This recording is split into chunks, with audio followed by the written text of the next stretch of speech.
What's going on, guys? Welcome to the video. Today I want to talk about David De Gea and his penalty form.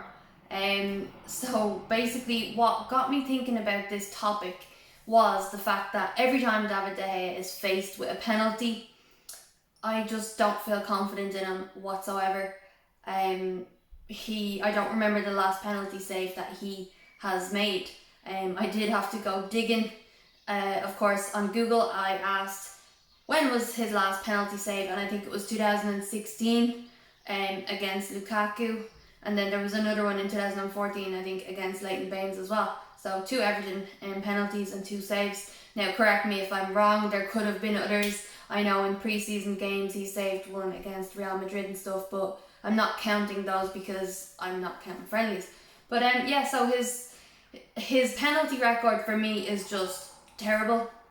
Anytime the opposition are awarded a penalty, you basically know it's a goal. It is a goal. And what made me think about this was the other day when Pogba handballed that ball, the shot from Declan Rice. Like, what?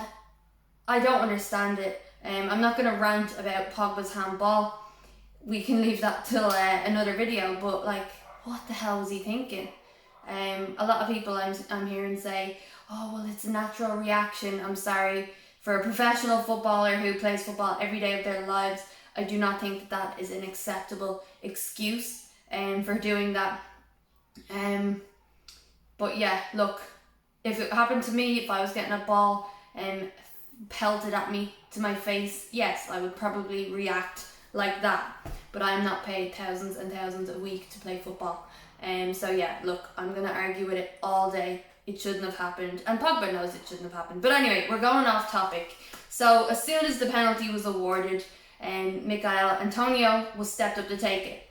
A man in flying form for West Ham. And I just knew it's a goal. Like, what's the point? We may as well just award teams the goal because David De Gea is not going to save it. I have zero faith in him making a penalty save. I hope after this, the next penalty that David De Gea faces, he saves. I hope, because I want David De Gea to do well. I want him to make saves. I want him to be in good form. But at the end of the day, it's not happening. He should be making saves. He really should. Like, it's 2020.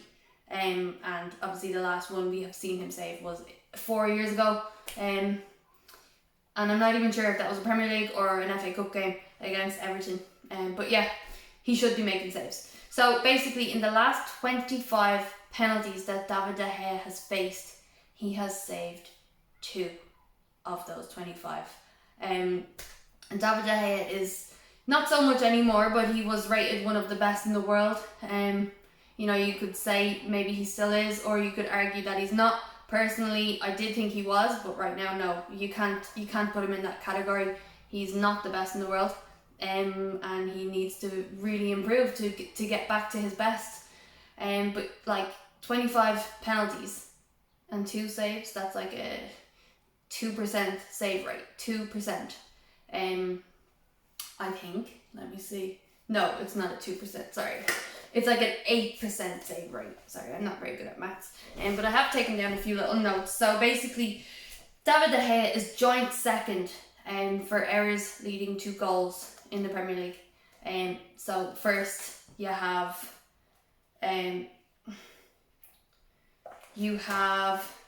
Bednarik from Southampton, and then Dubravka from Newcastle. Then you've got David De Gea, who it's joint second, but he's third on the list. Then followed by McCarthy, defender for Southampton, then Jordan Pickford, and Ederson. Now, I would rate Ederson as a really good goalkeeper. So like for him to have 3 errors leading to goals, you could say, well, he's a great goalkeeper, so David De Gea doesn't mean anything. And that's fine. David De Gea hasn't been having his best form for me since the World Cup, when he made he just was terrible for Spain and they got knocked out. They didn't even make it past the group stages, which was awful, and that would knock anyone's confidence. I just feel like David De Gea has not been at his best since then, and I really hope his form can get better. But my worry is that if we continue to stick with David De Gea and then we like somehow miss out on Dean Henderson. He's been offered from a lot of teams that I've heard, but he's been offered 170k from Chelsea and to be their first team goalkeeper. They're number one, which is like it's a hard offer to turn down. For me, it would be. Dean Henderson is getting 30k a week from United, and he's been offered multiple times over that. I'm not even going to go into the maths, but to be their number one. So what is going to happen with our goalkeeper situation next season? Are we going to stick with De Gea? Is he still going to be our number one? Are we going to loan Dean Henderson out again? Will he willingly go, or will he push for a move? Because for me, if I was Dean Henderson, I'd want to leave. If I was performing the way he is, and I was still disregarded as, you know, a Manchester United goalkeeper and loaned out, I'd be fuming, because when you see what David De Gea is doing and the mistakes that he is making, it's a bit of a kick in the face. Now, this may seem like a I hate David De Gea video, but it's complete opposite. I love David De Gea. He's been one of my favourite players for the past few years. Of course, he's nearly there 10 years. He's nearly at Manchester United 10 years. And he is a legend. And I feel so sorry for him with this dip in form and a lot of people turning against him. I do feel like he should be dropped. And that's nothing against him as a person. It's nothing against, the De Gea that has stood by Manchester United for a long time. But at the end of the day, I just think if a player is not performing, if something is going on behind the scenes which is making them drop in form, I think it's only fair, it's only right that the other goalkeeper who is second, such as Sergio Romero, it's only fair that they should get their run out and see what they can do. So yeah, it's a very tough one for me, but I just think David De Gea's penalties, even when he's going for them, even when he's diving, majority of the time he would go the wrong way, but even when he's going the right way, I feel like, is he actually outstretching his body enough to actually get it? Does he want it that bad? Because I don't see it, I really don't, and I hate saying it, but that's just how I feel. Let me know what you think, please. I'd love to know your thoughts on David De Gea, of course your thoughts on his penalty record as well, but mostly your thoughts on what will be next season. Will he be our number one? What do you feel about Dean Henderson? Do you think he's going to get sold, loaned out, or what? But yeah, I tweeted yesterday after the West Ham game. I was joking. I tweeted saying, does David De Gea even want to save these penalties? Because for me, when I see him just standing there, he just doesn't look like, not that he's not bothered, but he doesn't look like he's fuming, he's angry, and he's gonna get this. Now, a lot of the time, yesterday's penalty was unfair on David De Gea because Pogba handballed it ridiculously, and David De Gea is now put in this position where he has to face a penalty.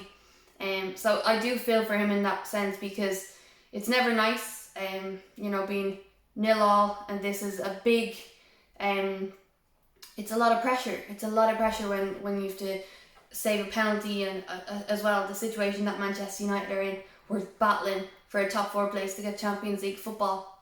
So for him, it's a lot of pressure. But I just think all the penalties that I have watched, I just don't feel confident in him. And I really, really hope that David De Gea can find his form again and be the David De Gea that we all love. Because that's it, we love him, and this isn't a rant about De Gea. It's literally just me talking about my feelings and how I see David De Gea and his performances.